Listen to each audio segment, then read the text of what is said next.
Defence sector में पिछले कई टाइम से एक अच्छी खासी रिटर्न्स देखने को मिली थी, लेकिन पिछले 3 से 4 महीने में इसने इन्वेस्टर्स को बहुत ज्यादा नुकसान में डाला है। स्पेसिफिकली जब से बजट का अनाउंसमेंट हुआ था उसके बाद से कंप्लीट नेगेटिविटी जितने भी डिफेंस स्टॉक्स है उसमें देखने को मिली है।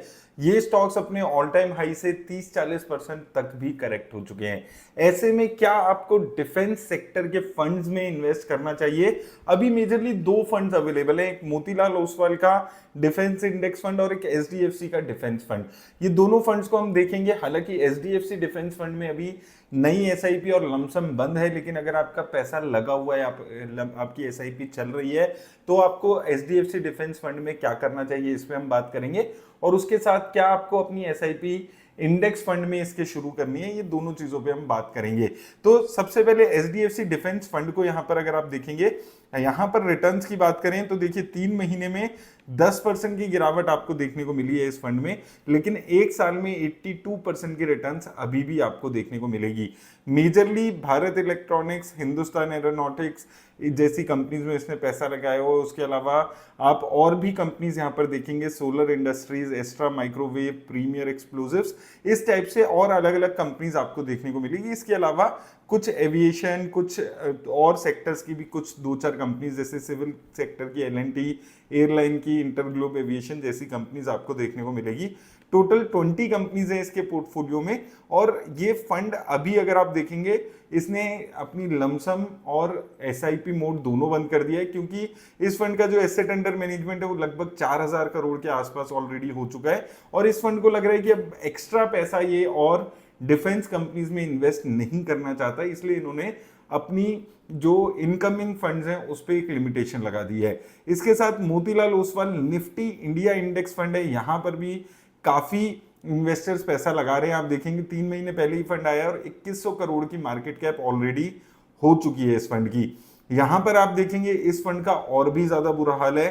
3 महीने में 17% की गिरावट है, और जब से ये फंड शुरू हुआ है तो लगभग 17.5% के आसपास की गिरावट है। एनुअलाइज्ड रिटर्न अगर आप देखेंगे तो 53% का नुकसान इन्वेस्टर्स को एनुअलाइज्ड रिटर्न्स के बेसिस पे देखने को मिला है। तो ये फंड और भी खराब करता हुआ दिख रहा है। अब ये फंड क्या कर रहा है, ये बेसिकली जो निफ्टी इंडिया डिफेंस इंडेक्स है उसका फंड है ये, उसमें जितनी भी कंपनीज है उसमें वो पैसा इन्वेस्ट कर रहा है। यहां पर आप देखेंगे तो इसमें टोटल 16 कंपनीज हैं, जिसमें Hindustan aeronautics, Bharat electronics, solar industries, Mazagon dock, Cochin shipyard जैसी कंपनीज आपको यहां पर देखने को मिलेगी। तो ये फंड बेसिकली इंडेक्स में पैसा लगा रहा है, और एचडीएफसी डिफेंस फंड एक एक्टिव फंड है। ये बेसिक डिफरेंस सबसे पहले तो आपको समझना है।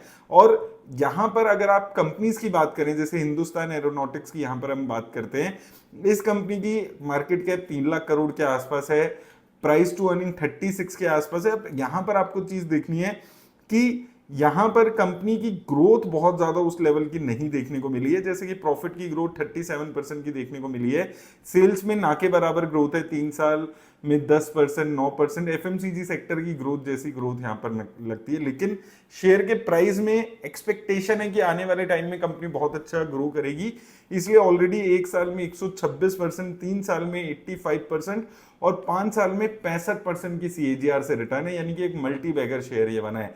सिमिलरली भारत इलेक्ट्रॉनिक्स की बात करें, यहां पर भी एक जबरदस्त गिरावट है, 340 से शेयर 290 आ गया। यहां पर भी आप देखेंगे तो सेल्स में 10, 11, 12% की एवरेज ग्रोथ है, लेकिन प्रॉफिट में 16% की 5 साल में ग्रोथ है। लेकिन शेयर के प्राइस में अगर आप देखेंगे 5 साल की सीएजीआर 52% की है, यानी कि यहां पर भी शेयर मल्टी बैगर बन चुका है।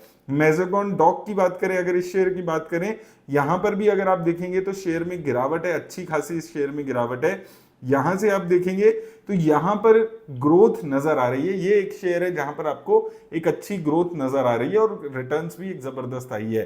तो देखिए, आपको यहां पर इन कंपनीज के डिफेंस सेक्टर की कंपनीज को देखकर एक चीज समझ आनी चाहिए कि ये कंपनीज अपनी पीक से बहुत ज्यादा अच्छी रिटर्न्स ऑलरेडी दे चुकी है। तो यहां से अगले 3 महीने, 6 महीने में, जबकि मार्केट में ही स्लोडाउन की एक्सपेक्टेशन चल रही है, और पिछले 3 महीने में अगर आप देखेंगे Nifty 50, mid cap, small cap, इन इंडेक्सेस ने ना के बराबर के रिटर्न्स दी है। ऐसे में आपको ऐसे सेक्टर्स में जहां पर ऑलरेडी मल्टी बैगर रिटर्न्स आ चुकी है, वहां पे ये एक्सपेक्ट करना कि अगले 3 महीने, 4 महीने में एक जबरदस्त रिटर्न्स आ जाएगी, तो बहुत ज्यादा मुश्किल ये चीज नजर आती है। लेकिन अगर आप 5 साल 6 साल का टाइम हॉरिजॉन रखते हैं, उस एंगल से अगर आप इन्वेस्ट करते हैं, तो आपको ऐसी कंपनीज में इन्वेस्ट करने की जरूरत है। क्योंकि मुझे लगता है कि यहां से भी अभी फर्दर आपको गिरावट डिफेंस कंपनीज में देखने को मिल सकती है, और इसके साथ साथ जो कंसोलिडेशन है वो इन कंपनीज में देखने को मिलेगी, क्योंकि हर कंपनी में यही देखने को मिलता है, एक अच्छी उछाल देखने को मिलते हैं इन कंपनीज में। उसके बाद जब कंसोलिडेशन या गिरावट के मोड में ये कंपनीज आती है, तो एक सर्टेन टाइम तक ये गिरावट या ये कंसोलिडेशन आपको देखने को मिलती है। तो अगर आप डिफेंस सेक्टर की म्यूचुअल फंड्स में जल्दबाजी करके लमसम इन्वेस्ट करना चाह रहे हो, हालांकि एचडीएफसी डिफेंस फंड में तो लमसम अलाउड ही नहीं है, तो मुझे लगता है अभी आपको और यहां पर वेट करना चाहिए, और मौके आपको मिलने वाले हैं। और अगर आप पूछेंगे कि Motilal Oswal Nifty India index fund और एचडीएफसी डिफेंस फंड में से कौन सा बेटर है, तो रिस्क रिवॉर्ड के हिसाब से एचडीएफसी डिफेंस फंड ज्यादा बेटर है, क्योंकि वहां पर आपको और कंपनीज का भी कुछ फ्लेवर मिल सकता है। वो एक्टिव फंड है, वो सिचुएशन के हिसाब से थोड़ी और कंपनीज को ऐड कर सकता है, ताकि गिरावट को लिमिट कर सके। जैसे कि हमने 3 महीने में भी देखा है, एचडीएफसी डिफेंस फंड 10% गिरा है, और मोतीलाल ओसवाल का जो Nifty India defence index fund है वो 17-17.5% के आसपास गिरा है, क्योंकि उस इंडेक्स फंड के पास कोई ऑप्शन नहीं है किसी भी कंपनी में चेंज करने की। तो ये चीज आपको यहां पर समझनी है। अगर आप इन्वेस्ट करने के बारे में सोच रहे हैं, तो उम्मीद करता हूं आपको पता चल गया होगा कि बेटर फंड कौन सा है दोनों में से। लेकिन अभी एचडीएफसी डिफेंस फंड में नई इन्वेस्टमेंट अलाउड नहीं है, तो अगर आपकी कोई इन्वेस्टमेंट चल रही है, तो वो इन्वेस्टमेंट आपकी यहां पर चल सकती है। इन सब चीजों का ख्याल रखना है। उम्मीद करता हूं आपको हेल्प मिलेगी इस वीडियो से। धन्यवाद।